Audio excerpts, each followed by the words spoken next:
Hello, boys and girls. We are in for a treat today because a lot of stuff that I've been waiting for quite a while has finally arrived. And, look at all this. Oh, it's a big box. Or several. But, yeah, so let's enjoy our delicious lemonade. And I swear that that's not pond scum, nor is it urine. It is lemonade, because we ran out of sweet tea, yesterday. And, so let's dive right into this. Alright, first one is from Dade City, Florida. Actually, we got two Floridas there. The next one after that, Weeki Wachee, Florida. So yeah, I got two Floridas in a row. What could they be? Alright, well, one of them has a slipcover, we know that. Oh yeah. This was a movie I hadn't finished, but I started to watch and I really liked it. It was Bad Words, and it has the slipcover. I'm a huge fan of Jason Bateman, and, so I wanted to, see something that he was in. Big fan of his. I think I first encountered him when he was in Juno, and then after that I watched all of what existed of Arrested Development at the time, which was just the first 3 seasons. And then later on I saw that awful 4th season, and I guess that there's a 5th one, but I haven't watched it yet. But I can, now that I have Netflix. Didn't always. But yeah, got the discs in there, and we got our digital copy code, so that's good. And it was brand new and sealed, so it should work. But yeah, trying to build my comedies back up again in addition to horror and everything else. So that's good. And then, as we said before, Weeki Wachee, Florida. What could that be? You ever stop to think about how many places on the map have just the oddest names, and you wonder how they got those? I mean, in this particular instance, I can discern that it probably came from the Seminole language, if I had to guess. But some places you just seriously wonder, how did they come up with that? I have no idea. Oh, yeah. Last Exorcism. That's a movie that I have seen all the way through. I remembered really liking it up to the ending, which I thought was kind of a cop-out ending, but I would like to watch it again just to see if I still feel that way. It's still got the Walmart sticker on there, and I managed to find it with the slipcover, which I know a lot of people, they can't necessarily find it with the slipcover. But there are the discs there. But I remembered, as far as found footage movies go, I think this one was pretty solid. Just I didn't really like the ending all that much, but I need to see it again. I liked that it had kind of a different take on exorcism as a concept. I liked that it was not coming at it from a Roman Catholic perspective, which was kind of refreshing for a change, because most of them do. It's kind of like that another Lionsgate movie, The Possession, that came out 2 years later. That one was from a Jewish perspective because it was dealing with a Dybbuk box. So, I mean, I like that. And I also like that spoilers, for most of the movie you think, oh, this is probably faked. This is probably a girl who's got a mental disorder or something like that, and then with the ending they just kind of, I gotta watch it again because it happened so quickly, and I was just like, did they just tack this on at the end? I don't know. Alright, International Priority, Royal Mail par avion. Oh boy. So we know that this is from overseas, I believe from England, because that has tended to be what these say when we get them from overseas. And, oh, okay. Whew, good. I'm glad that this finally arrived. It was the Steelbook of Street Fighter Assassin's Fist, which was the kind of more serious take on the Street Fighter universe. I have been kind of getting back into my, film and TV adaptations of the Street Fighter games. I rewatched the 94 film, which I really like. I think that it's an underrated cult classic. Yeah, it's campy, but, for its time, I think that it was very enjoyable, and it managed to kind of synthesize the different characters and aspects from the games in a way that they really hadn't been up to that time in the, well, even in the game's history, let alone in popular culture or anything else. So, I mean, it had kind of a monumental task. Then the Legend of Chun-Li, I liked Kristen Crook's casting, but on the whole, it was very just forgettable, and it didn't really. I really didn't like what they did with M. Bison there, and just a lot of other things. And the best is still Street Fighter 2, the animated movie, which, you know, it's anime, it's made in Japan, so it's the truest to their Capcom's vision and everything. But, you know, I'm very excited to check this out because Ryu, Ken, and Akuma there, they all look like how they should. So this is, this is like a German steelbook here. But it looks beautiful. It looks like the standard release looks good as well. Well, it's actually, it's either German. Well, I know that the one on the blue one there, I know that that's the German rating system, and then I think that one might be the Dutch one, I want to say. You know, if you Blu-ray hunt for a while, you kind of become familiar with the other countries' rating systems, and you can kind of identify them pretty quickly. So I'm pretty sure that's right. But it's a beautiful looking steelbook. I have a region-free player, so it should work just fine. And yeah, eager to check this out again. But yeah, any Street Fighter fans out there, just let me know, because, you know, I'd like to do some more videos about Street Fighter in some form or fashion.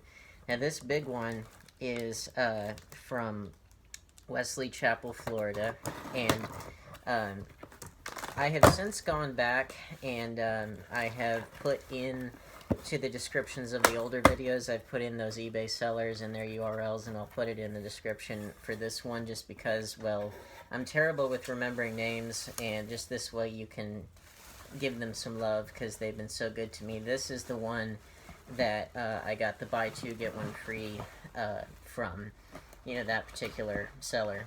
So I got a ton of them. I got a ton of them right here, all different kinds. We'll just kind of blaze through these, and then we'll get to the main event, because the main event you're gonna really love. So first up is Everything Must Go with Will Ferrell with the slipcover, which I've actually never seen, but looking forward to it. I've heard that he does a really good job in this film, and, you know, comedic actors can often do really well in dramas, or, you know, this, I guess, is sort of a comedy drama or something, but, you know, I'm just eager to check it out. And what's cool is it's got the Best Buy sticker on there, and it says $34.99. I got this for like $5, so that just tells you how things age. And of course, Lost in Translation by Sofia Coppola, and, you know, the one that won Best Original Screenplay, and, you know, probably. Well, I mean, I don't pretend to be a Bill Murray expert, but I think his performance in here is the best that I've seen of his, and this one introduced us to a more adult Scarlett Johansson. You know, if you'd have seen her in, like, she was in Eight-Legged Freaks, and she was in, well, she got her film debut in North, which is one of the worst movies I've ever seen in my life. But she got her start in film there, was in Eight-Legged Freaks, was in Ghost World, really good in that. And then, you know, this was like her big, you know, adult film debut or whatever, and then she's just been, you know, ascending ever since. And, you know, this just proved that Bill Murray could really act. And he's done more dramatic roles since then. And then next up is I Am Number 4 with the FYE sticker on there. Never seen this. I wanted to. It was another one of those. It's funny that this is the new sticker price, because at FYE used it's cheaper, but big fan of Teresa Palmer and DJ Caruso, the director. He did Disturbia, and not sure what he's doing these days, but this was actually, the screenplay was written by Alfred Goff and Miles Miller and Marty Noxon, but Alfred Goff and Miles Miller, they are from Smallville, if you know. They were the people who they were the showrunners of Smallville. So, yeah, if you're familiar with them, then, I'm interested to check this out. I didn't actually know this until later, but they have story credits on Spider-Man 2. They didn't write the finished script, but they have story credits on there. And I've heard some reviewers, like I remember Captain Logan of Geekvolution, excuse me. He did a review of this original Sam Raimi Spider-Man films before any other ones came out, and he didn't really like the kind of forced romantic dramatic tension when we kind of know that they're going to end up together or not. And I've heard that criticism about those films before, but you really do see that same kind of will they won't they tension on display. You see that in Spider-Man 2 the most. So perhaps, and that was like a fixture of Smallville with Clark and Lana. Next up is Nerve. Heard good things about this. Slipcover, inexpensive. It's a relatively inexpensive sci-fi film there, so not a whole lot I can add to that. Well, Emma Roberts there and Dave Franco. Emma Roberts is I think, daughter of Julia Roberts, and then Dave Franco is James Franco's brother. And Dave Franco did well in The Disaster Artist. Next up, Ricky and the Flash, which I've also never seen, but it was written by Diablo Cody, who did Juno and Jennifer's Body and Young Adult. Directed by Jonathan Demme, rest in peace. And obviously Meryl Streep and everything. So, I'm always Diablo Cody's one of my favorite screenwriters, and I'm always interested to see everything that she does. Again, she did Tully too, which I don't know about you guys. So, it was a good movie, but it was very hard for me to watch. It was just kind of got to me. But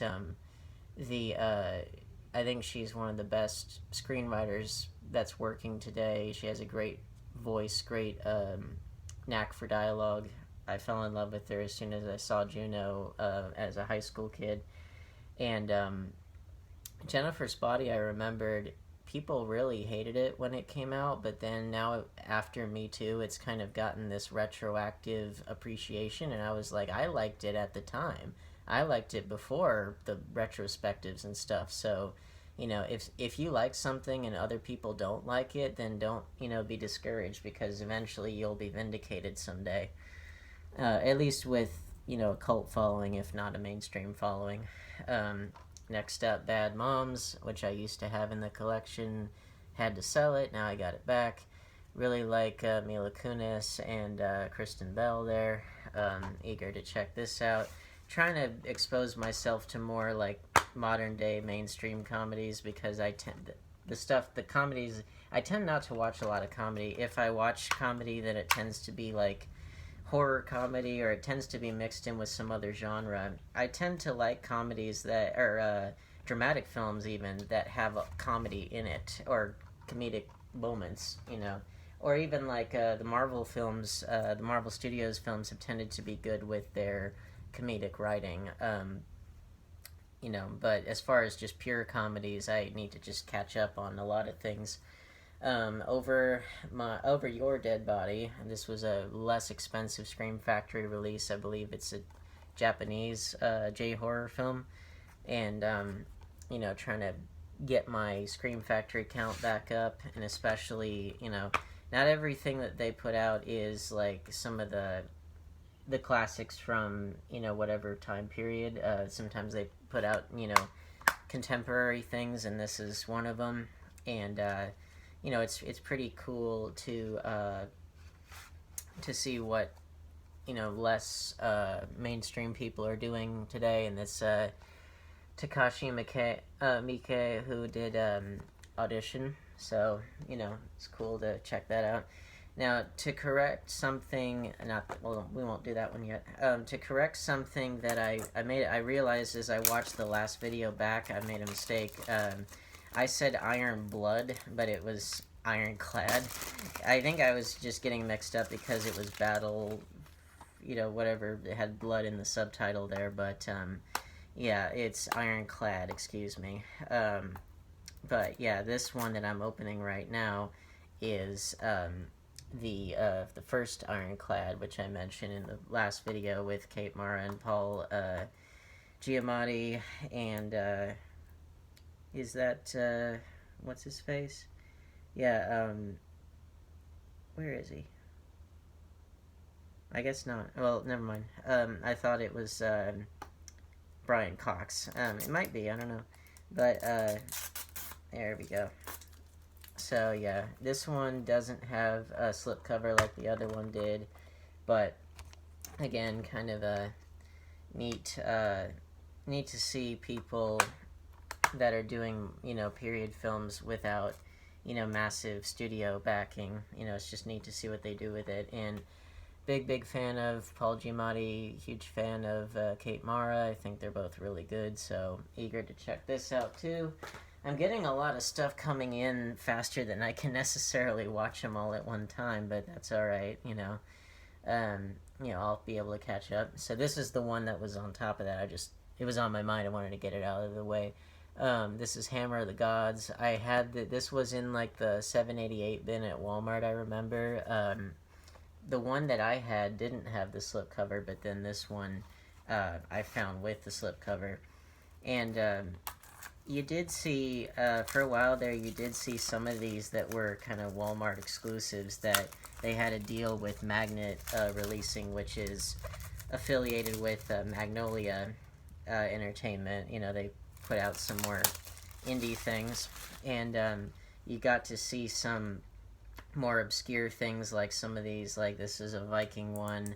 They had I think it was The Sorcerer and the White Snake with Jet Li as a martial arts film. You saw some less common things with their deal that they had at Walmart, which is cool.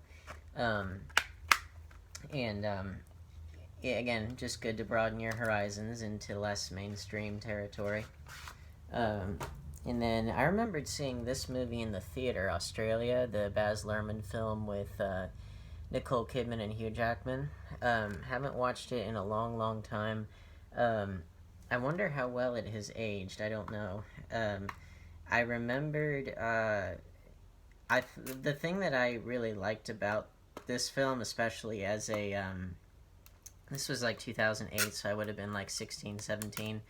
I really didn't know all that much about Australian history, and I wouldn't say I'm an expert even now, but like we never, and I guess it doesn't, we're so obsessed with America and England's involvements in World War II because, well, they're a little bit we're either in the United States or, we're more closely interlinked with the UK than Australia necessarily, but we never really think about the Australian experience during that time, or kind of the ugly history that Australia has had with racism against the Indigenous people of Australia. And, so this is just a good way to, at least for me, it was very valuable to kind of get me exposed to that. And then that was a 20th Century Fox film from 2008. We got another one. This is Fox Searchlight, technically, but yeah, Slumdog Millionaire. Won Best Picture. Saw this in the theater, I think, maybe at least once, if not twice. It's funny to think, like, so this movie, it was supposed to be like a direct-to-DVD movie. And people really didn't have a lot of faith in it. And I mean, Danny Boyle did such a good job, and this is some of his best directing, right up there with Trainspotting. And this was kind of like that little movie that could. It won 8 Oscars. It didn't have white stars. It had 2 unknowns to the West, and made stars out of Dev Patel and Frida Pinto, and I thought they did amazing. I know that there was some controversy with how it represented India, except that you know, if you've ever been to India or know people who have, they'll tell you that the gap between rich and poor is really wide, and you'll see like these top tier, state of the art skyscrapers next to some of the worst unimaginable slums that you could possibly think of. So, you know, I think it shows that, you know, pretty well, and it's just kind of an unpleasant thing, but still, and it also talks about some of the conflicts between the Hindus and the Muslims in India. You know, not overtly, but it's a theme in there. So, you know, there's a lot of, again, talking about learning about another country. This is at least a good entree to learning about India. It's not. Don't ever, you know, think that, you know, a movie by itself is like a substitute for a history lesson. It should just be an entree to learning about the real story. And then finally, this was another, I guess, Walmart film, The Hunter, with Willem Dafoe. One of my favorite actors of all time, definitely top of my list as far as an actor I'd love to work with if I ever got the chance. I first remembered seeing him on the big screen when I was a kid in the first Spider-Man when he played the Green Goblin, and still to this day I think he was perfect as Norman Osborn. He played Jesus in The Last Temptation of Christ. He was in Platoon and Shadow of the Vampire. The only actor ever nominated for an Oscar for playing a vampire, which is a big deal. So yeah, eager to check that out. Alright, and now on to the main event. This is from Arrow Video. This was during their spring sale. This was a little bit earlier in the whole, you know, timeline of this coronavirus, and they were having it, and so was Shout Factory. They were having a sale too, and, you know, I remember there was a lot of places that were having these like unbelievable sales where normally these really expensive things were going for these unbelievably low prices, and it was them, Shout Factory, Best Buy had a lot of great deals on some of their exclusive steelbooks, and it's like, you know, if as bad as this time is, it's like there are certain times in history where, you know, if you're in the market to buy, then, you know, it's a great time to do it because of how low the prices are. And this is a bunch of, like, I guess, shredded cardboard. I've never seen that as packaging before. I feel like I should find the Scarecrow from Wizard of Oz and give him his stuffing back, you know? That's what it looks like. And we got a ton of titles in here. And they're ones that I am sure you're all gonna love. Now, what I tried to do, I had, like, in my shopping cart, I had, like, I want to say, like, 50-something movies in there. I just, because they have, obviously, Arrow has a big film library, of course. Mostly UK exclusives, because it's a UK company, but they have releases in America and in Canada.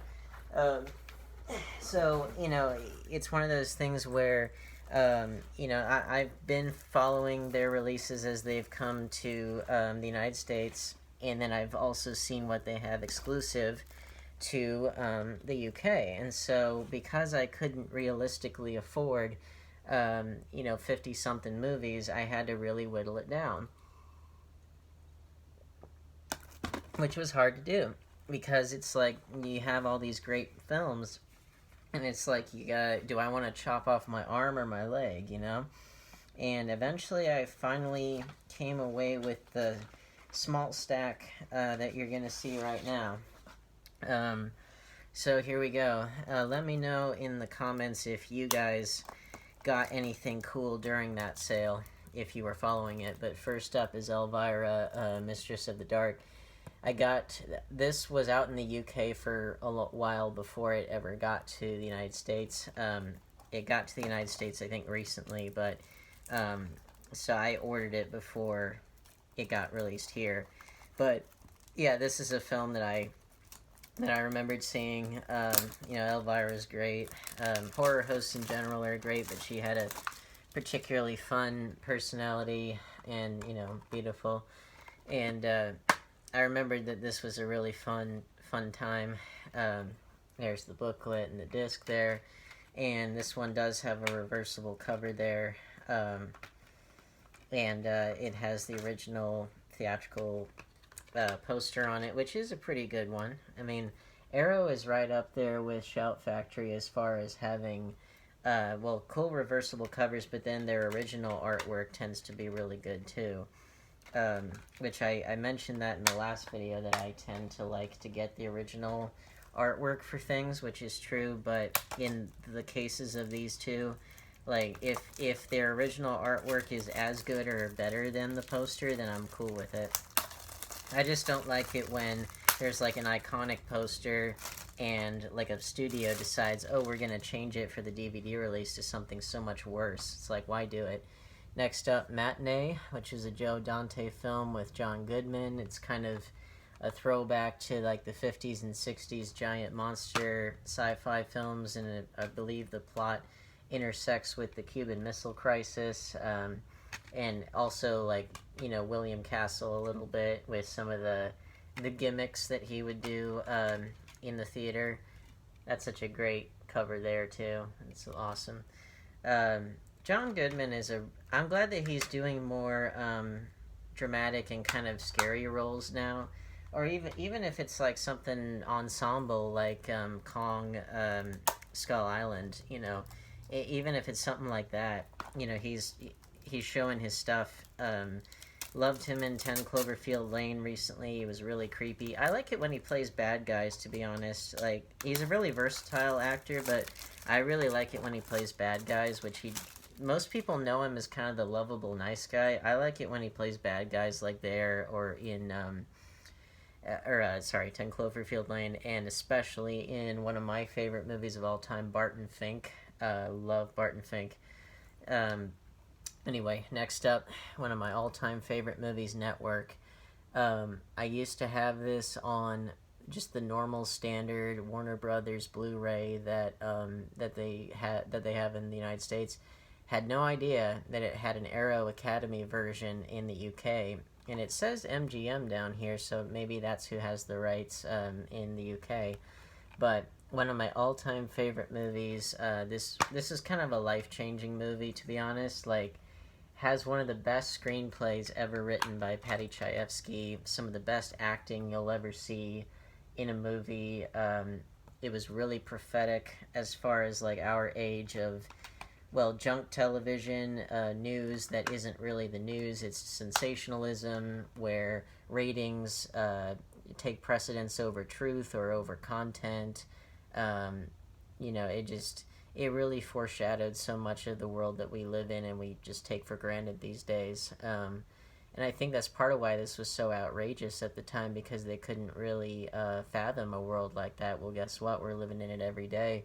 And it's only gotten worse in the age of, social media and, you know, fake news and conspiracy theories and things like that. You know, it's only gotten worse. So, you know, it'd be interesting, like, not a sequel, but it'd be interesting to do like a spiritual sequel in a way. I kind of felt like the Social Network with Jesse Eisenberg, written by Aaron Sorkin, which that one also won best adapted screenplay. This is original screenplay. I felt like that was kind of a spiritual sequel because it covered some similar themes. But I think it would be neat to see a spiritual successor to something with a more overtly satirical tone like this had. And also, I would like I'd like to see an actual sequel to The Social Network because of everything that has happened with Facebook and social media in general in the wake of the Russian interference in the 2016 election. I think that would be pretty neat, especially if they could dramatize Mark Zuckerberg's his testimony to Congress. I think that would be really cool. I'd like to see what Jesse Eisenberg could do with that. So this next one, it's kind of best if there you go. It's kind of best if I look at this next one with this other one, because one is a sequel to the other. So, you know, might as well look at them together. But one of my cinematic heroes from the old days, Vincent Price, he was in these films, the Dr. Phibes films. The Abominable Dr. Phibes and Dr. Phibes Rises Again. I think that these came out on Scream Factory in the United States, but a lot of the Vincent Price box sets that they put out, they've gone out of print relatively quickly, because I guess that they were kind of compiling a lot of his films from different studios, and if you get any of those box sets that, you know, where the movies are not owned by the same company, then those tend to be in danger of going out of print relatively quickly. Look no further than like the Halloween box set that they put out, or like the Friday the 13th one that had all 10 films, but the last 2 were owned by Warner Brothers still. And they put out a box set of the first 8, which are Paramount, but not the one with the other 2. And yeah, the last 2, they still haven't been released on Blu-ray, at least not in the United States, or I've seen them kind of floating around, but they tend to be super expensive if they're from another country, because maybe they didn't print a whole lot of them or something, I don't know. But yeah, you gotta be aware of that, because if you don't jump on some of those things pretty soon, then they're gonna go away pretty fast. Next up is City of the Living Dead. You know, got a good dose of zombie here from Lucio Fulci there. And, you know, I've been getting into a lot of zombie films that I've never seen. You know, I got through all the Romero Blank of the Dead films, and, you know, so I'm just trying to catch up a bit on some of these other ones, some of the Italian ones, which that's an awesome cover right there. Some of these, like, you almost wonder which one of them you're gonna choose, because they're both so good. And then sometimes with some of these, they make it easy for you, and they have ones that aren't as good, but for the most part, they make it kind of difficult to choose. Yeah, this is another one that it's best to review these 2 together because they're sequels to each other. These 2 are films that a friend of mine recommended to me because he was a big fan of them. And I remembered seeing the Cinema Snob review of the first one of these. And, you know, I was like, oh, gee whiz, so movies like this exist, okay. But it's NECromantic and NECromantic 2. These covers are a lot better than... Well, see, here's an example of covers that are better than even the original posters, because if you get the Blue Underground ones that are in the United States, they have the original covers, but they're not as interesting as these. So yeah, we got a bunch of discs here. We got, yeah, if you do the Blue Underground one, it's this, which, I don't know, I always thought that looks sort of like it looks sort of like if you crossed like a Pulp Fiction novel from the old days with like one of those cheap romance novels that you see at the drugstore, you know, but you threw in a dead body in there instead. I don't get it. It doesn't do anything for me. But yeah, there's the discs there. And then, I mean, again, the original posters there, they have some neat stuff about them, but I do like the new artwork there. And yeah, a lot of these, they do come with this cool insert where they're trying to advertise other movies, such as, you know, Don't Torture a Duckling, which I believe has been released in the US now. If I can get it back in. Some of these, they don't quite line up the way that they should, which is a little bit odd. There we go. We're moving right along. We got a couple more to go. So yeah, next up, Wes Craven's The People Under the Stairs, which I did have the Scream Factory of this one, but I had it without the slip. And then again, you know, during that Great Purge, sold it. I've got it back, but I thought the Arrow version had a much cooler cover. And I really, really like this film. this one doesn't really get talked about all that much, but I think it should. So yeah, that's the one that they got in the UK. I think it's a much cooler cover, but it's a good. I mentioned it when I unboxed the Steelbook of Candyman. The early '90s, you had a few of those films that were horror films that were speaking to the African American experience, and this is another one. I think it spoke to it pretty intelligently, and certainly was different from a lot of what else was out there at the time. Yeah, this is the same as the original poster, which the reverse of the Scream Factory one was that one. I should explain also my rationale for getting the ones that I got when I had to whittle it all down. My rationale, I tended to want to get ones that were, like that particular edition was not sold in the US, or at least not yet. Like Elvira has since been released in the United States, but like at the time it wasn't. So I tried to find ones that Arrow hadn't released them like that in the US before. I tried to find ones that, they're ones I wanted to see, ones that, had some cool cultural value to them, but then, they're ones that you couldn't find them in that form in the United States. Here's a good example. One of my favorite movies when I was a kid, The Incredible Shrinking Man, great sci-fi movie from the 50s. And that's just a really awesome cover. I really love that cover.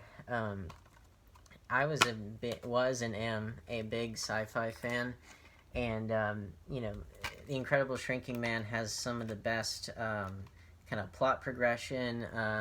That's a great original cover there. Love it. It has a great plot progression. It's got a great the visual effects for the time were really mind-blowing, and I really think the ending is great because it's kind of a bittersweet ending, and it's kind of an open ending, but it's bittersweet too. And the fight against the spider is great. It's just so many great moments. Most definitely worth a watch if you've never seen it. It's something that I'm kind of surprised that it's not been remade. Because one thing you'll notice about a lot of really beloved 80s films is that, some of the most beloved ones, like The Thing, are remakes of 50s films, or they're heavily influenced by the 50s, but kind of run through the lens of body horror or something. And, so it's like these things kind of tend to come in 30-year cycles, that I'm sure is pretty commonly observed by those in the know. But yeah, you see a lot of these things that are influenced by the 50s, but it's like, where was the remake in the 80s of that? I mean, the only thing I can think of, I'm just opening up the rest of these so I don't have to do it again. The only thing I can think of is something like Honey, I Shrunk the Kids, but even that's kind of a tangential connection, only in the sense that, kids or someone, a human, is getting shrunk. But the tone isn't the same. The kinds of things that they run into aren't the same. It's not really a worthy comparison. All right, so we got the final four here. Oh boy. So here we go. We got The Hunt with Mads Mikkelsen. It's on Blu-ray, but it's not from Arrow in the U.S. So always try to go with the best versions I can find if I can find them. But this is a very, very good drama film from, if I recall, the Netherlands. I had a friend who was really, really big into Dutch cinema and learning Dutch, and I went to the student union with her to watch this film because sometimes they would, got our booklet here, sometimes they would show us movies for free that were recent, and they were just in kind of DVD quality, but they were projected, so it wasn't the best thing ever, but it also, you didn't have to pay any money, you could just go to it, so, it was, you kind of just picked your poison there. But yeah, I never heard of this film, and I thought it was really, really strong. It's a great drama film, and you know, it's worthy of a review, to be honest, in an analysis, because the drama is incredible. You can see why Mads Mikkelsen became such a star in the English-speaking world, but you can really see the talent on display in that film. Next up is Zardoz. In the United States, this had a Twilight Time release, and I used to have it, sold it. It's kind of expensive to find now, but with Arrow, I like the cover better, and, you know, Arrow just has a little bit more prestige to it. It's one of those cult classics with John Boorman having directed it, and the thing that everybody remembers besides the giant head is the weird-ass, whatever that is. I don't even know what you call that that Sean Connery is wearing. It's kind of a thing of wonder, shall we say, because it's perplexing, let's just say that. But yeah, John Boorman, who did Exorcist 2 and did Deliverance, which we unboxed not too long ago. Next up is Pieces, and this one is directed by Juan Piquer Simon, and it is one of the more gruesome slasher films of its time. I believe it was a Video Nasty, if I'm not mistaken. The company that put it out in the United States was Grindhouse Releasing, and they put out Cannibal Ferox and Cannibal Holocaust, which we unboxed before. This one, it has a 4K transfer, so I think that the quality is going to be better, because I liked the two movies I got from them, but I have to say that the transfers were pretty bad, which, I mean, it's called Grindhouse Releasing, so, I mean, I'm sure that they want to go for that Grindhouse kind of not-so-nice look and feel, but, you know, the restoration on both those films was really not that good. The Grindhouse one did come with the soundtrack, but this one I think just will have a better print transfer, and you know, especially when you play it back on a 4K TV like I have, you really notice those things. And then last one, finally at the end, Children of Men, with some of my favorite actors, Clive Owen, Michael Caine, and Julianne Moore. Clive Owen, I think, is one of the most underappreciated leading men out there. And Michael Caine, of course, he's a legend. You know, learned a lot about acting from him. And, you know, Julianne Moore's consistently strong. Yeah, this was an edition that you can't find in the United States. And this was, this was Alfonso Cuarón, who did Y Tu Mama Tambien, did Harry Potter and the Prisoner of Azkaban, did Gravity, which, and Roma recently. But yeah, I'm eager to check this out. Love Clive Owen, love the actors. I know it got nominated for, I want to say, adapted screenplay. Could be wrong about that. Yeah, adapted screenplay, because it was based on the book. And that is it, my friends. Woo! Anyway, hope you enjoyed that. It was a lot of doing, but it was well worth it, I think. Got a lot of cool stuff from Arrow. Did you guys get anything cool during any of those sales in April or anything like that? March, April? Let me know. I'm very happy with my purchases there, and I look forward to diving into all these. So, like, comment, subscribe, share, Phasers to Stun, Warp Factor 5, all that good stuff. And I'll see you in the next video.